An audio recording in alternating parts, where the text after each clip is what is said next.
The purpose of this exercise is to build trunk, pelvis, and shoulder stability, while you learn to move in your hips and legs.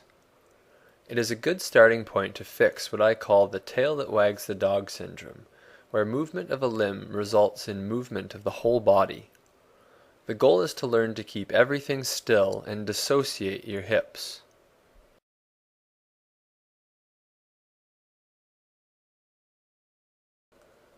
Start by finding a neutral spine while on your hands and knees. If you don't know what a neutral spine is, please go back and watch the 4-point neutral spine video. Once you have found your neutral spine, your hip and arm angles should be at 90 degrees to your body.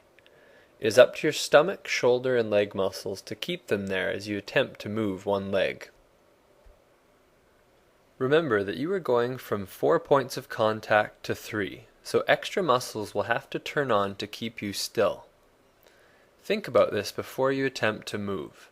Your lower stomach muscles and hip flexors should be working to hold your pelvis on top of your hips and keep your bum sticking out, while your abdominals and diaphragm should be working to keep your trunk supported upward. Initiate the movement by sliding your right foot backward like you were trying to reach for the wall behind you. Do not try to reach your foot to the ceiling. Your right arm and left knee should immediately feel like they are taking on more weight and more work. Your abdominals should engage to help prevent any sideways shift movement and keep you steady over top of your 3 points of contact. Shifting sideways is cheating and makes the movement feel much easier than it should. If you are having trouble preventing the side shift, try doing this exercise right parallel to a wall, and make sure you don't touch it as your leg extends backward. Continue to reach your leg for the wall behind you until it forms a straight line with your trunk.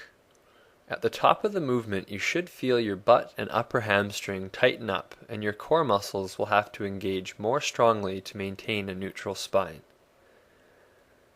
Do not let your back sag downwards as you lift your leg upwards. This is a sign of poor abdominal control, tight thighs, and a weak butt.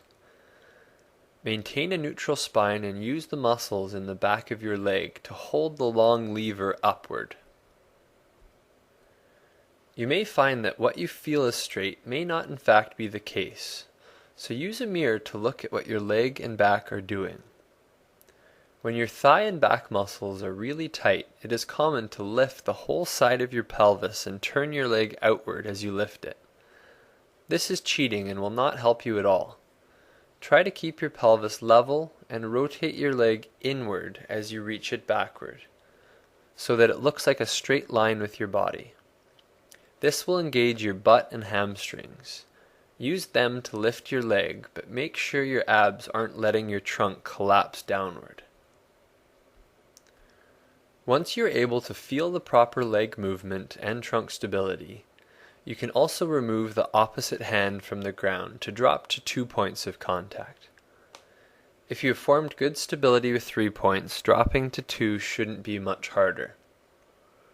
Repeat this hip extension movement 10 to 15 times on each leg, and try to feel how you could use these muscles in standing and walking.